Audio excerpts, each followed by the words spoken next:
कोई आनंद से फूला हुआ है तो कोई भय से भूला हुआ है। कर्ण आदि की बुद्धि काम नहीं कर रही है कि ये केशव कितने महान हैं, पीछे पीछे चल रहे हैं। भगवान का दिव्य रथ है, भगवान अपने रथ पर बैठे तो प्रणाम करके द्रोणाचार्य भीष्म आदि वापस हो रहे हैं, लेकिन कर्ण वापस नहीं हुए। जब रथ चला तो पीछे पैदल कर्ण चल रहे हैं। भगवान ने पीछे मुड़ करके देखा तो कर्ण आ रहे हैं, तो कहा नजदीक आ जाओ, और अपने रथ पे बैठा ला। कहा हमारी इच्छा भी थी कि मैं तुमसे एकांत में मिलूं। तो उन्होंने कहा केशव, मुझे वेदविद जो ब्राह्मण जन हैं उनसे पता चला था कि भगवान का अवतार होगा। अब मैं समझ गया कि वही अवतार आप हैं। अभी तक तो मैं समझ नहीं पा रहा था कि तुम अर्जुन के मित्र हो, बहुत प्रभावशाली हो, पर जो मैंने ब्रह्म ऋषियों से सुना था आज मुझे अनुभव हो रहा है कि आप साक्षात भगवान हैं। भगवान ने कहा हां, जो वेद पारंगत विद्वान ब्रह्म ऋषियों ने तुम्हें बताया था वही मैं अवतार लेकर के इस जगत का भार उतारना चाहता हूं। तुम तत्वज्ञानी महापुरुषों का संग किए हो कर्ण, इसलिए मैं जो तुम्हें कह रहा हूं बिना संशय के बात को सुनना। तुम जानते हो सिद्धांत किसे कहते हो, धर्म किसे कहते हैं। तुम धर्म शास्त्र के सूक्ष्म विषय के ज्ञाता भी हो। तुम अधिरथ पुत्र नहीं हो। जो कुंती जी हमारी बुआ हैं, तुम उनके गर्भ से उत्पन्न हुए हो। तुम्हारे पिता भगवान भुवन भास्कर सूर्यदेव हैं। किशोर अवस्था में होने के कारण भयवश तुम्हें उन्होंने प्रवाहित कर दिया था। जो कवच कुंडल थे भगवान सूर्य के प्रताप से आपकी सुरक्षा के लिए थे। आप डूब नहीं सकते थे, आपके प्राण नहीं निकल सकते थे। इसलिए मैं जो कहने जा रहा हूं वो ध्यान से सुनना। तुम्हारा जन्म कुंती के गर्भ से हुआ और कुंती जी का ब्याह महाराज पांडु से हुआ। तो जो कन्यावस्था में दैवी शक्ति भगवान सूर्य के द्वारा तुम्हारा प्रादुर्भाव हुआ, तो ब्याह होने के बाद तुम्हारे पिता पांडु, तुम्हारा पुत्र भाव उनके और पिता भाव के संबंध में ये शास्त्रीय धर्मयुक्त है। इसलिए तुम महाराज युधिष्ठिर से बड़े हो। आज ही मैं चल करके बता देता हूं युधिष्ठिर जी को कि कर्ण तुम्हारा बड़ा भाई है। तत्काल वो तुम्हारे चरण छुएंगे। मेरे साथ चलो। और जब युधिष्ठिर जी चरण छुएंगे तो अर्जुन, नकुल, भीम, सहदेव ये तुम्हारे चरणों में ही बैठेंगे। और जब पांचों पांडव और उनके पांचों पुत्र सुभद्रा कुमार, अभिमन्यु ये तुम्हारे चरणों में बैठेंगे और मैं तुम्हारे साथ होऊंगा, तो त्रिभुवन में कोई ऐसा नहीं कि तुम्हारा विरोध कर सके। त्रिभुवन विजेता और सर्व पूजनीय कर्ण तुम हो। तुम कोई साधारण नहीं हो। ये जितने भी राजा आए हुए हैं, चाहे दुर्योधन के पक्ष के 11 अक्षौणी सेना या 7 अक्षौणी सेना पांडवों के, ये सब तुम्हें नतमस्तक होंगे। युद्ध होगा ही नहीं, केवल तुम्हारे बल से युद्ध होने जा रहा है। इसलिए मेरी बात मान लो। ये हम एकांतिक रहस्य तुमसे बता दिया कि तुम महाराज युधिष्ठिर के बड़े भाई हो। तो जितने भी राजा आए हुए हैं वो सब तुम्हारा सम्मान करेंगे। वहां तो बात बनी नहीं, लेकिन तुम मेरी बात मान जाओ, बड़ा मंगल हो जाएगा जगत का। कर्ण ने कहा केशव, हंसते हुए उसने कहा कि बड़ा सौहार्द, बड़ा प्रेम, बड़ा मैत्री, बड़ा हित और परम सत्य आपके वचनों से प्रकाशित हो रहा है। निसंदेह मुझे कोई संदेह नहीं आपके वचनों पर। जैसा आप कह रहे हैं अक्षरशः ऐसा ही हो जाए। अगर मैं आपकी बात मानूं तो ऐसा ही हो जाएगा। पर नहीं, मैं मानता हूं मैं कुंती का पुत्र हूं। मैं मानता हूं कि पांडु के जैसे और पुत्र उनको पिता, ऐसे मैं भी पिता कहने का अधिकार रखता हूं। अच्छी तरह जानता हूं आपने जो बताया है कि कुंती के गर्भ से भगवान सूर्य की कृपा से मेरा जन्म हुआ है, मुझे कोई संशय नहीं। पर भरी सभाओं में जब अपमान होता रहा, तब न एक बार आपने कहा, न एक बार माता कुंती ने कहा कि ये अधिरथ सूत पुत्र नहीं, ये मेरा पुत्र है। जहां मैं अपने बल विक्रम को दिखाने को किया, वहीं मेरा अपमान होता रहा है। मैं जीवन भर जलता रहा, किस लिए? मेरा क्या दोष था? मेरा दोष आप साबित कर दीजिए। भगवान सूर्य ने प्रकट किया और जल में फेंक दिया गया और अधिरथ सूत ने उठाया, इसमें मेरा क्या दोष रहा? जब मैं कभी अपना बल विक्रम अर्जुन के सामने प्रकट करता तो मेरा उपहास करके मुझे नीचा दिखाया जाता कि सूत पुत्र का अधिकार नहीं राजकुमार के सामने, चाहे वो द्रौपदी के स्वयंवर में हो, चाहे वो अश्व शिक्षा का पूर्णता का जब प्रदर्शन कराया जा रहा हो तब हो, या किसी भी राजसभा में हो, तब क्यों आप नहीं बोले? क्यों माता कुंती ने ये नहीं कहा कि ये मेरा पुत्र है? तब तो किसी ने नहीं कहा। आज जब ये बात आ गई समझ में कि अब युद्ध होगा ही, तो आप हमको समझा रहे हो केशव, मैं मान रहा हूं आपकी बात सत्य है, पर अब मैं सूत पुत्र ही रहूंगा। और दुर्योधन ने मुझे सम्मान दिया है, जीने की आशा डाल दी दुर्योधन ने। मैं कभी दुर्योधन के साथ अब दगाबाजी नहीं कर सकता। हे वृषणी नंदन श्री कृष्ण, मेरा एक नियम है कि एक बार जिसको वचन दे दिया तो प्राण छूट सकते हैं, वचन नहीं छूट सकते। मैंने दुर्योधन को अपना मान लिया है, अब मैं उसका साथ नहीं छोड़ सकता। जनार्दन, मुझे कोई भयभीत कर सके ऐसा पैदा ही नहीं हुआ। बध, बंधन, भय, लोभ, इनकी ताकत नहीं कि हमारे हृदय का परिवर्तन कर सके। पर जीवन बहुत कष्टमय कर्ण का रहा। अगर कहीं ये पता चल जाता भगवान सूर्य से प्रकट कर्ण, तो भगवान परशुराम जी शाप नहीं देते। हर जगह हार हुई, हर जगह उसको नीचा देखना पड़ा, पर था महापुरुष, सत्यवादी, परम दानी। अधर्मियों का संग हो गया, इसलिए हर जगह हार हुई, हर जगह परास्त हुई। तो ध्यान रखने का विषय है, आप सही हो, लेकिन आपने अगर गलत संग कर लिया है तो आपकी भीष्म जी अखंड बाल ब्रह्मचारी महाभागवत, लेकिन सिंहासन पर वचन दिए हुए हैं, इसलिए संग अधर्म का नीचा देखना पड़ा। तो जनार्दन, मैं दुर्योधन का साथ कभी नहीं छोड़ सकता, और युद्ध अवसर आने पर ललकार करके पांडवों से लड़ूंगा। कभी अपने हृदय में भाव नहीं लाऊंगा कि ये मेरे भाई हैं।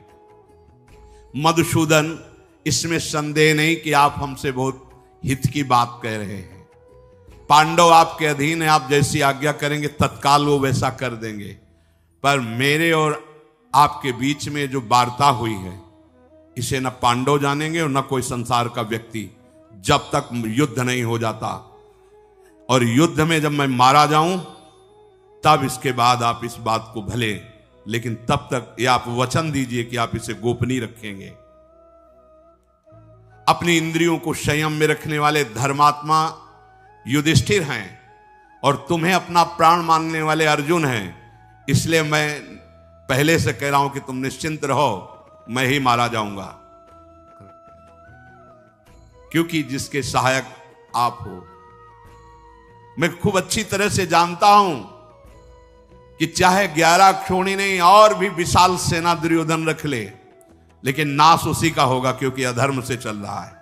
मैं सब जानता हूं। श्री कृष्ण, इस समय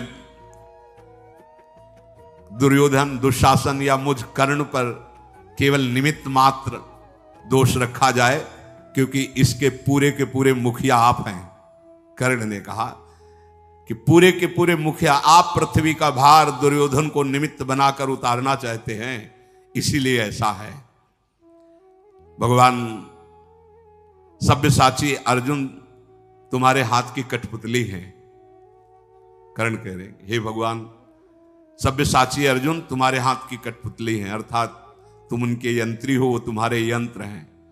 इसलिए इस रणांगण में जो रण यज्ञ होगी, इसमें बलि मेरी ही चढ़ेगी। आप निश्चिंत रहिए, क्योंकि जिसके आप सहायक हैं उसका कोई नाश कर सके ये कर्ण की एकांतिक वार्ता भगवान के साथ हो रही। मैं जान रहा हूं कि पांडुनंदन महाबलशाली वायुपुत्र भीमसेन जिस समय अपने स्वरूप में आकर सिंहनाद करेंगे तो दुशासन का रक्त निश्चित पिएंगे। उन्होंने प्रण किया है तो छाती फाड़ेंगे वो, मुझे पता है। क्यों? क्योंकि इस रण यज्ञ में आपका सहयोग है। मुझे पता है कि जिस समय पांचाल राजकुमार धृष्टद्युम्न अपने स्वरूप में आकर खड़ा होगा तो द्रोणाचार्य का गर्दन वही उतारेगा। क्यों? क्योंकि आप उनके रक्षक हैं। मुझे पता है कि शिखंडी भीष्म जी के सामने खड़े होने के लायक भी नहीं है, लेकिन वो मार गिराने का काम करेगा। क्यों? क्योंकि आप उनके पक्ष में हो। महाबली दुर्योधन का वध निश्चित है क्योंकि आप पांडवों के पक्ष में हैं। पर हे श्री कृष्ण, मैं पांडवों के पक्ष में नहीं आ सकता, रहूंगा दुर्योधन के ही पक्ष में। जब भगवान ने देखा कि कर्ण बात जानते हुए भी अब नहीं मानेंगे, तो कर्ण ने कहा, प्रभु आप ऐसा ना समझे कि मैं आपकी आज्ञा का उल्लंघन कर रहा हूं। मैंने एक स्वप्न देखा है, वो केवल आपसे बता रहा हूं। मैंने स्वप्न देखा है कि गांडीव धनुषधारी अर्जुन श्वेत गजरात पर विराजमान होकर के मुझे दृष्टिगोचर हो रहे हैं, अर्थात मेरे से उनकी विजय होगी। मैंने देखा है कि दुर्योधन में केवल 3 के मस्तक पर श्वेत पाग है और सबके लाल है, अर्थात सब मारे जाएंगे। 11 क्षोणी सेना में केवल 3 बचेंगे, अश्वत्थामा, कृपाचार्य और कृतवर्मा। ये 3 के माथे पे केवल सफेद पाग है, से सब मारे जाएंगे। जनार्दन, ये जो मैंने स्वप्न देखा है इससे मुझे निश्चित हो चुका है कि पांडवों की विजय होगी, कौरवों का विनाश होगा, साथ में मेरा भी। पर मैं डरने वाला नहीं हूं। मैं ललकार ललकार कर अपने भाइयों को मारूंगा, पांडवों को, पक्का। आप मुझे अब समझाने की चेष्टा न करें, अब मैं रहूंगा इसी पक्ष में। भगवान मुस्कुराए और रथ से उतर कर प्रणाम किया और कर्ण चला गया। और भगवान उपप्लव्य नगर की तरफ दारुक्षी रथ हंकवाया। विदुर जी को बहुत चिंता हुई। विदुर जी कुंती के पास गए और कहा, चिरंजीवी पुत्रों को जन्म देने वाली भारी संकट उपस्थित है। भगवान आए, संधि करवाने की चेष्टा की, नहीं हुई। भगवान का अपमान हुआ, कैद करने की, बंदी बनाने की चेष्टा की। अब वो वापस चले गए हैं। मतलब युद्ध पक्का। और युद्ध पक्का तो मुझे केवल डर है कर्ण से। गांडीव धनुषधारी अर्जुन से अगर कोई लड़ सकता है तो कर्ण लड़ सकता है। मेरे हृदय में बड़ा शोक उत्पन्न हो रहा है। ये धृतराष्ट्र बूढ़े हो गए हैं, पर इनकी बुद्धि अभी लोभ से ग्रसित हो रही है। कैसे इनको समझाऊं? मेरा हृदय बड़ा अशांत हो रहा है। भीष्म पितामह, द्रोणाचार्य, कर्ण, ये सब दुर्योधन के साथ हैं। कोई उपाय नहीं दिखाई दे रहा। विदुर जी की आंखों में आंसू आ रहे। कोई उपाय नहीं दिखाई दे रहा जिससे मैं इस युद्ध को रोक सकूं, इस जनसंहार को रोक सकूं। कर्ण बहुत बलवान है, मैं अंदर से जानता हूं। कुंती जी ने कहा, आपको भी अभी तक एक बात मालूम नहीं है, वो बात मैं बताती हूं। मैं जब पिता के घर में रहती थी तो साधु सेवा का मुझे अधिकार मिला था कि आए हुए अतिथि सेवा को। तो उस समय महान तप के धनी दुर्वासा ऋषि आए और अतिथि सेवा मुझे मिली। जैसा सावधानी से सेवा करनी चाहिए वैसी सेवा की। वो प्रसन्न हुए और मुझे एक मंत्र दिया कि इस मंत्र से कभी भी किसी भी देवता को बुला। तो मेरे मन में चापल्यतावश ऐसा हुआ कि मैं भला सूर्य को बुलाऊं, तो सूर्य देव आ गए और उन्होंने मुझे एक पुत्र प्रदान किया जो कन्यावस्था में ही प्रकट हुआ। वही ये पुत्र कर्ण है। तुम भयभीत मत रहो कर्ण से, वो मेरा पुत्र है। मैं जाऊंगी और आज्ञा करूंगी, वो अवश्य मेरी बात मानेगा। विदुर जी को प्रसन्नता हुई कि यदि ऐसे युद्ध रुक जाए तो बहुत अच्छा है। माता कुंती, समय कर्ण का एक निश्चित था। ब्रह्म मुहूर्त से खड़े हो जाते थे और जैसे जैसे सूर्य उदय होते वैसे वैसे मुख करते हुए भीषण धूप में भी ऐसे मंत्र उच्चारण करते हुए गंगा जल में और उस समय नियम था अगर कोई भी आकर कुछ मांग ले वो दे देते थे। ठीक उस समय माता कुंती गई, देखा दोनों भुजाओं को भगवान सूर्य की तरफ ऐसे किए, गंगा जी में खड़े हुए मंत्र जाप कर रहे हैं। नजदीक गई तो छाया सी दिखाई दी, मुड़ करके कर्ण ने देखा तो कहा राजमाता आपके चरणों में प्रणाम है, इस समय आपका यहां आना, आप इस कर्ण से क्या चाहती हैं? देवी मैं अधिरथ पुत्र कर्ण हूं, यह बात आपको पता है? क्योंकि भगवान ने बताया ना, इसीलिए वो भी कड़ुआ बोल रहा है। मैं अधिरथ पुत्र सूत पुत्र कर्ण हूं, यह बात आपको पता है? हाँ, तो ये सूत पुत्र कर्ण आपके चरणों में प्रणाम करता है। राजमाता यहां आने का कष्ट किया, आदेश करें ये सूत पुत्र क्या सेवा करें। बार बार इसलिए वो ये कह के आई है ना कि मेरा पुत्र है, मैं उसे बताऊंगा, और भगवान ने पहले बता दिया था। अभी तक सूर्य भगवान इनको दर्शन दिए पर एक बार भी नहीं बताया ये रहस्य, ये पता भगवान के द्वारा कर्ण को। कुंती ने कहा कि बेटा तुम सूत पुत्र नहीं हो, तुम कुंती पुत्र हो। तुम्हारे पिता अधिरथ नहीं, त्रिभुवन को प्रकाशित करने वाले भुवन भास्कर सूर्य देव हैं। तुम मेरे गर्भ से प्रथम पुत्र के रूप में प्रकट हुए हो। जिस समय मैं कुंती भोज राजा के यहां रहती थी उस समय तुम्हारा प्रादुर्भाव हुआ। कर्ण, ये सामने देखो जिनकी तुम आराधना कर रहे हो, ये तुम्हारे पिता हैं और इस बात के साक्षी हैं कि जो मैं बोल रही हूं वो परम सत्य है। बेटा ये युद्ध होने जा रहा है, प्रधान तुम इसके हो, तुम अपने भाइयों से अपरिचित हो, ये पांडव तुम्हारे ही भाई हैं। तुम्हें धृतराष्ट्र पुत्रों की पक्षवृत्ति लेकर युद्ध नहीं करना चाहिए, तुम मेरे पुत्र हो। पूर्व काल में जिसका उपार्जन किया गया अर्जुन आदि के द्वारा, लोभवश इन दुष्टों ने कपट करके वो सब ऐश्वर्य अपहरण कर लिया है। अब मेरे पुत्र उसके लिए जरूर युद्ध करेंगे, तो तुम्हें पता हो जाना चाहिए कि अर्जुन और तुम भाई भाई हो, फिर युद्ध किस बात का? तुम हो जाओ तो युद्ध होगा ही नहीं, इस बात को स्वीकार करो। कर्ण ने कहा इस महान रण यज्ञ की वेदी पे पीठ दिखाने वाला ये सूत पुत्र नहीं है, अब ऐसा कभी नहीं हो सकता। सर्वगुण संपन्न पांडव हैं, मैं जानता हूं। सूर्यमंडल से आकाशवाणी हुई, सुनो कर्ण, सूत पुत्र शब्द उच्चारण मत करो, जो कुंती कह रही वो अक्षरशः सत्य है। तुम मेरे पुत्र हो, मैंने तुम्हें बताया नहीं, आकाशवाणी सूर्य की। जो ही इस कर्ण ने इस वाणी को सुना तो प्रणाम किया सूर्य को भी, और कुंती से कहा माता मुझे पहले से पता है कि आप मेरी माता हैं और भगवान सूर्य मेरे पिता हैं। माता कुंती, भगवान सूर्यदेव इनसे मेरा प्रादुर्भाव हुआ है, पर मैं ना आपकी बात से विचलित होने वाला हूं और ना भगवान सूर्य की बात से। वचन दिया है दुर्योधन को, तो अब ऐसा नहीं हो सकता। राजमाता आप और जो कुछ मांगो सो मांग लो, मैं इस समय ना नहीं कहता, पर अगर ये मांगो कि अर्जुन से युद्ध ना हो तो अब ऐसा नहीं हो सकता।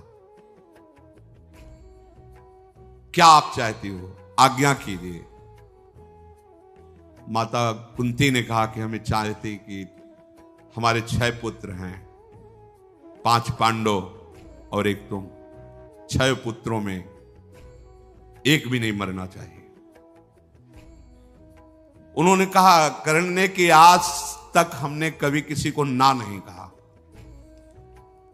आपने किस सभा में कहा है कि आपके 6 पुत्र हैं?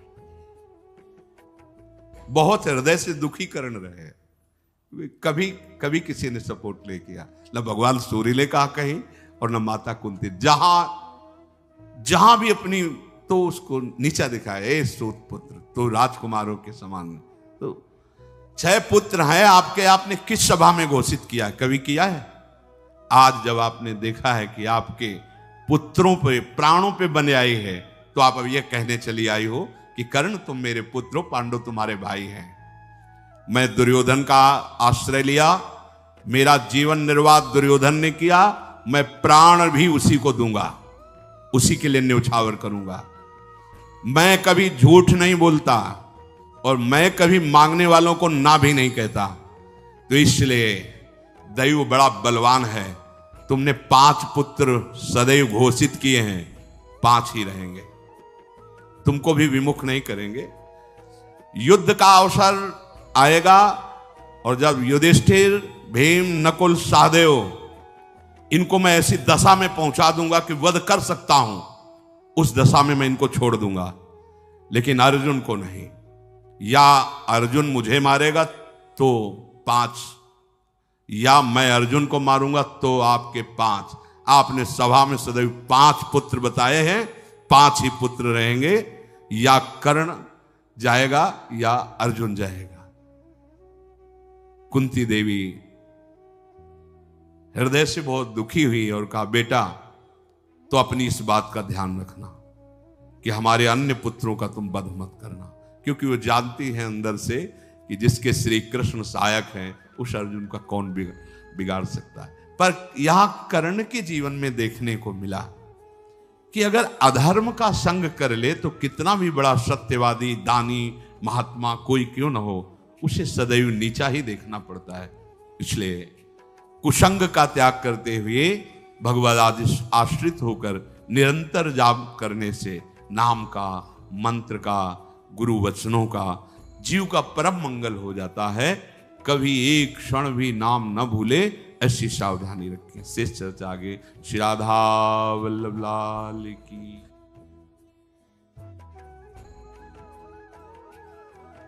तो राधे राधे जी, जय सीताराम। तो इस समय आपने सुनी पूज्य प्रेमानंद जी महाराज जी के मुख से भगवान की दिव्य कथा। आपको ये कथा कैसी लगी हमें नीचे कमेंट्स करके जरूर बताएं।